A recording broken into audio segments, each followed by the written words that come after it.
Hello. അപ്പം നമുക്കിന്ന് മധുരം വെച്ചൊരു ഓട്ടട ചുട്ടെടുത്താലോ? ഈ ഓട്ടട നമുക്ക് സിമ്പിളായിട്ട് തയ്യാറാക്കാം കേട്ടോ. അതിന് വേണ്ടിയിട്ട് ഇത്ര ഇൻഗ്രീഡിയൻസ് മാത്രമേ ആവശ്യമുള്ളേ. അപ്പം നമ്മൾ മാവിന് വേണ്ടിയിട്ട് ഇവിടെ അരിപ്പൊടിയാണ് എടുത്തേക്കുന്നത്. അരിപ്പൊടി വേണം, തേങ്ങ ചിരണ്ടിയത് എടുത്തിട്ടുണ്ട്, പിന്നെ ഏലക്കായും ജീരകവും പൊടിച്ചതും, പിന്നെ ശർക്കരയാട്ടോ എടുത്തേക്കുന്നത്. പിന്നെ നമ്മളിതാ വാഴയിലയിൽ വെച്ചിട്ടാട്ടോ ഇതുണ്ടാക്കുന്നത്. അപ്പോൾ അതിന് വേണ്ടിയിട്ടുള്ള വാഴയിലയും നമ്മൾ എടുത്തിട്ടുണ്ട്. ഇനി നമ്മൾ ശർക്കര പാനിയാക്കിയത് ഒരു ചീനിച്ചട്ടിയിലേക്ക് ഒഴിച്ചിട്ട് അതിലെ വെള്ളമൊക്കെ ഒന്ന് വറ്റിച്ചെടുക്കണേ. അപ്പോൾ നമ്മൾ ശർക്കര പാനിയാക്കുന്നത് ശർക്കരയിൽ എന്തെങ്കിലും കല്ലോ കട്ടയോ ഒക്കെ ഉണ്ടെങ്കിൽ അതൊന്ന് അരിച്ചെടുക്കാൻ വേണ്ടിയിട്ടാട്ടോ. ഇനി നമ്മൾ ആ ശർക്കര പാനിയിലേക്ക് നേരത്തെ ചിരണ്ടി വെച്ചിരിക്കുന്ന നമ്മുടെ തേങ്ങായും കൂടെ ചേർത്ത് കൊടുക്കണേ. അതും കൂടെ ചേർത്ത് നമ്മൾ നന്നായിട്ട് അത് ഇളക്കി അതിലെ വെള്ളമെല്ലാം നന്നായിട്ടത് വറ്റിച്ചെടുക്കണം. അതിന് വേണ്ടിയിട്ടാട്ടോ നമ്മളിങ്ങനെ ചൂടാക്കുന്നത്. ഇനിയിപ്പോൾ വറ്റി വന്നിട്ടുണ്ട്. ഇനി നമുക്കതിലേക്ക് പൊടിച്ച് വെച്ചേക്കുന്ന നമ്മുടെ ഏലക്കായും ജീരകവും കൂടെ ചേർത്ത് കൊടുക്കാവേ. ഇപ്പോൾ നല്ലതായിട്ട് വെള്ളമൊക്കെ വറ്റി ആയിട്ടുണ്ട്. ഇനി നമുക്ക് മാവ് കുഴയ്ക്കാം. അതിനായിട്ട് നമ്മൾ എടുത്ത് വെച്ചേക്കുന്ന നമ്മുടെ അരിപ്പൊടിയിലേക്ക് ആവശ്യത്തിന് ഉപ്പും കൂടെ ചേർത്തിട്ട് നന്നായിട്ടൊന്ന് മിക്സ് ചെയ്ത് കൊടുക്കാവേ. ഇനി നമ്മൾ സാദാ വെള്ളമാട്ടോ എടുത്തേക്കുന്നത്, വാട്ടിക്കുഴയ്ക്കുകയൊന്നും വേണ്ട.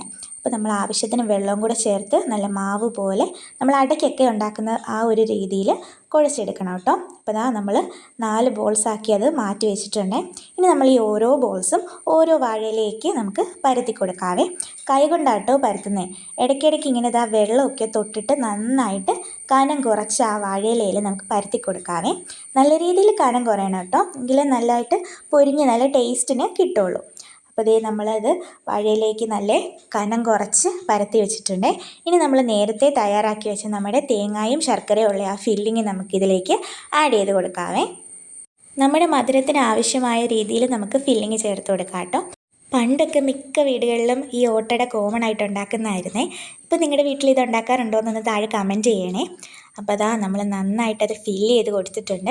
ഇനി നമുക്ക് ആ വാഴയില ഇങ്ങനെ മടക്കാവേ. ഇങ്ങനെ മടക്കി നമ്മൾ ബാക്കിയുള്ളതും ഇതുപോലെ രീതിയിൽ ആക്കിയെടുക്കാം കേട്ടോ. മധുരമൊക്കെ ഇഷ്ടപ്പെടുന്നവർക്ക് ഇത് എന്തായാലും ഇഷ്ടമാകുമേ. അപ്പോൾ നിങ്ങളൊന്ന് ട്രൈ ചെയ്ത് നോക്കണേ. ഇനി നമ്മളിവിടെ ഇതിന് വറചട്ടിയെന്ന് മൂട്ടുചട്ടിയെന്നൊക്കെ പറയുവേ. അത് ചൂടാകുമ്പം നമ്മൾ അതിലേക്ക് നമ്മൾ തയ്യാറാക്കി വെച്ച ആ അട അതിലേക്ക് വെച്ച് നമുക്ക് കുക്ക് ചെയ്തെടുക്കാം കേട്ടോ. അപ്പോൾ ഒരു സൈഡ് ആയിട്ടുണ്ട്. ഇനി മറ്റേ സൈഡ് നമുക്ക് അതുപോലെ മറിച്ചിട്ടിട്ട് കുക്ക് ചെയ്തെടുക്കാം. അപ്പോൾ നമ്മുടെ അട ഇവിടെ റെഡി ആയിട്ടുണ്ട്. കണ്ടോ, നന്നായിട്ട് പൊരിഞ്ഞ് നല്ല കുക്കായിട്ട്. ഇപ്പോൾ അതിൻ്റെ അകത്താണെങ്കിൽ ശർക്കര നല്ല അലിഞ്ഞിരിക്കുവേ. അപ്പോൾ നല്ല ടേസ്റ്റാട്ടോ. അപ്പോൾ നമ്മുടെ അട ഇവിടെ റെഡി ആയിട്ടുണ്ട്. അപ്പോൾ നിങ്ങൾ ഈ വട്ടം ഇതൊന്ന് ട്രൈ ചെയ്ത് നോക്കണേ, നിങ്ങൾക്ക് എന്തായാലും ഇഷ്ടപ്പെടും. അപ്പോൾ നമ്മൾ ഇതുപോലെ ഒരു കൊഴുക്കട്ടയുടെ റെസിപ്പി നമ്മുടെ ചാനലിൽ അപ്ലോഡ് ചെയ്തിട്ടുണ്ട്. അപ്പോൾ താല്പര്യമുള്ളവർ അതും കൂടി ഒന്ന് കണ്ടു നോക്കണേ.